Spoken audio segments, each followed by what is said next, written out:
everybody, Leah Seidel with Golden Oak Personal Training. Golf season is just around the corner, and if you are 50 and older, you may find that you need to warm up before you play. So this may be new to you, but you will have a better golf game. You'll feel better throughout your loop and after your loop if you do these exercises before you go play. So this is a video. If you have a little bit more time, you can do this at home on the ground or on a bed before you hit the links. So let's get started. What you're gonna do is have your knees bent, feet flat on the floor. Hands are gonna be down by your side. You're gonna exhale, pushing through your heels, lift up into a nice little bridge. You're gonna be squeezing your butt cheeks here. And then all we're gonna do is extend one leg up, come on back down, do the other side. So it's a little bridge march. I'm trying to keep your hips level as you do this. My knees are staying aligned. We'll do one more on each side. Perfect. And then we're going to stay in this bridge. We're going to drop our right hip towards the ground. Just a little twist here. Coming back up to center. Left hip towards the ground. So this is getting that rotation that you get when you swing your club. We're just warming up that spine, warming up the hips and the glutes. And again, I'm still pushing through my heels as we do this. We're going to go one more time on each side, coming back up, and then the other side. Perfect. Relax. Take the arms to a T position, out into a nice T. Legs can come a little closer to you or lift off the ground. We're going to drop both knees to the right, taking a nice little stretch here. And again, this is to warm up that hip and the twist. So come on up again and go, sorry, I'm running out of room, to the left. Nice and easy here.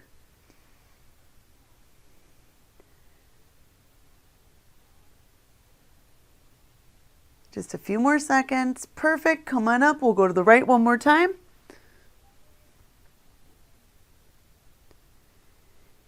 And then we'll come on up and go to the left. And now the most important muscle group in our body, well, one of the most important, is actually our glutes, our butt cheeks.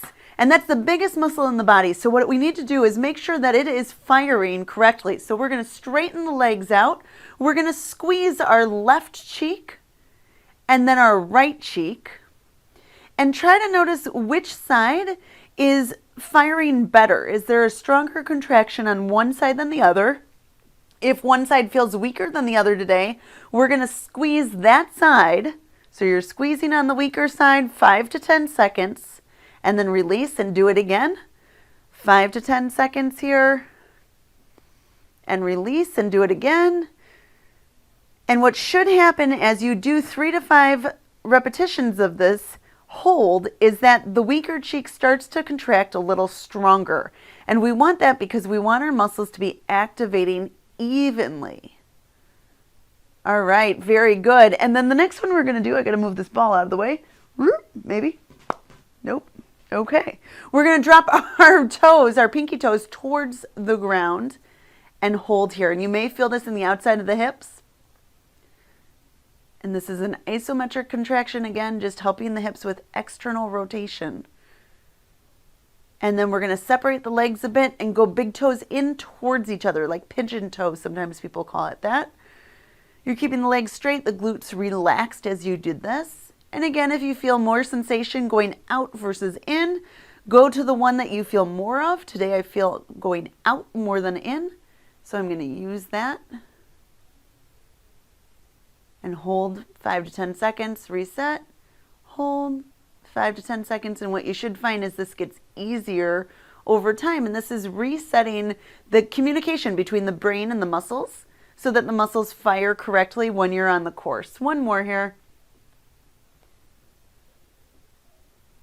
Perfect. And then if you have a strap or a belt nearby, this happens to be a gate belt, so I can fashion it to have a loop. It may or may not have a loop that you can put your foot through. The bottom leg can be bent. That will be easier on the low back than if it's straight. And we're just holding here. And what I want you to do is bend your knee towards your chest and then straighten out and kick through the heel. Bend the knee towards the chest and then straighten out towards the heel. And let's do that 2 more times here. kick out. And our last one. Perfect. And then we're going to take this foot, the right foot, I'm going to angle just a little different so I don't hit my wall. And you're going to come all the way across the body, keeping the right shoulder on the ground. So the right leg is going across the body to the left. My right shoulder stays on the ground as I do this. And I'm going to breathe deep here. You may feel this in the low back. You may feel this in the glute or even down the side of the leg and in the back of the hamstring. And then slowly we'll come on back up and we're going to open up. So again, the left leg could be straight or bent here. My left shoulder stays on the ground as I open up. Beautiful. And then you'll slowly come on up. We're going to switch sides here. So our left foot goes up in the air. Right foot can either be flat on the floor or the leg can be flat on the floor. Again, it's easier on the low back if this right leg is bent. So choose what works for you. Pushing through the left heel, gently pulling the toes towards you. You should feel a nice long stretch in the calves and the hamstrings. And then we're going to bend the knee towards us and straighten the leg out. Bend the knee towards us and straighten the leg out. And 2 more times, bend the knee and straighten out. And you should start to loosen up here in that hamstring. This should feel pretty good. The right leg, if it's bent, go ahead and take it straight. Take the strap into the right hand and gently pull that leg across the body. Left shoulder stays on the ground. Breathing deep here. Good, and then coming up again, I'm going to scoot over so that I don't run into my wall. And we're straightening the leg out to the side to get that inner thigh. Keeping that right leg active so we're not rolling in that direction. We're keeping the butt on the ground. And then we're slowly coming back up. Perfect. If you can, roll onto your stomach here.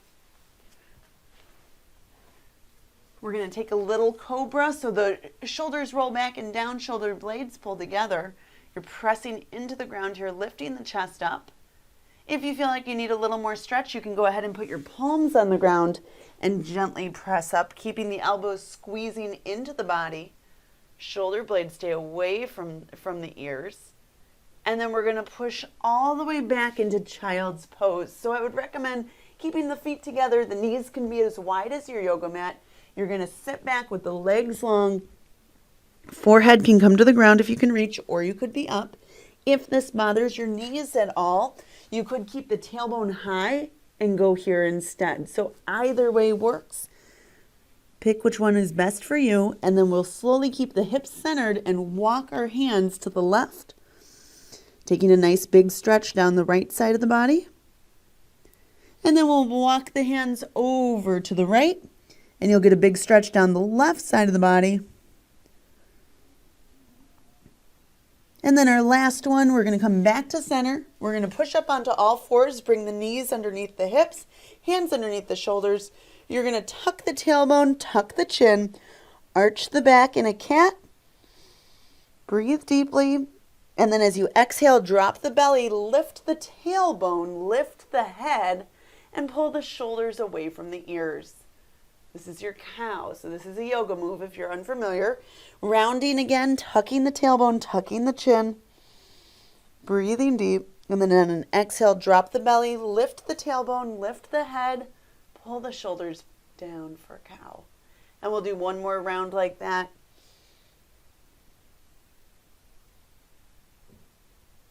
And then exhale. Perfect. And I know I said this was the last one, but I'm going to give you just one more because it could help here.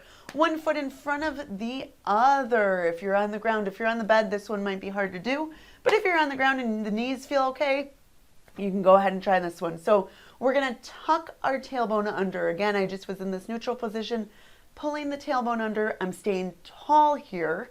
I'm lifting both arms up, and I'm going to squeeze the butt cheek of the back leg. So pulling here, reaching straight up. I'm going to lean over the front leg here. So if the left foot is forward, I'm leaning left. And then I'm going to come back to center. I'm going to connect my hands and I'm going to twist over the front knee. Again, I'm staying nice and tall as I do this. And then I'm going to come back up. Hands can come down. I'm going to switch legs. Opposite foot is forward. For me, it's my right is forward this time. I'm going to stay tall, tuck the tailbone under so I get that stretch in the front of the hip. Hands come up. I'm going to lean right. Nice and easy. Staying tall here. Then I'm going to come back to center and I'm going to twist over that right knee. And the hands could be together or separated, whatever feels good to you. Just lift the chest. And then we'll come back to center. Hands can come up one more time. Big stretch here. Squeeze that left butt cheek.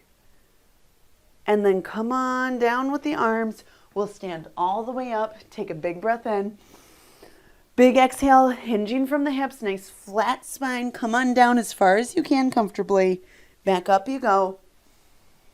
Big exhale. Do one more here.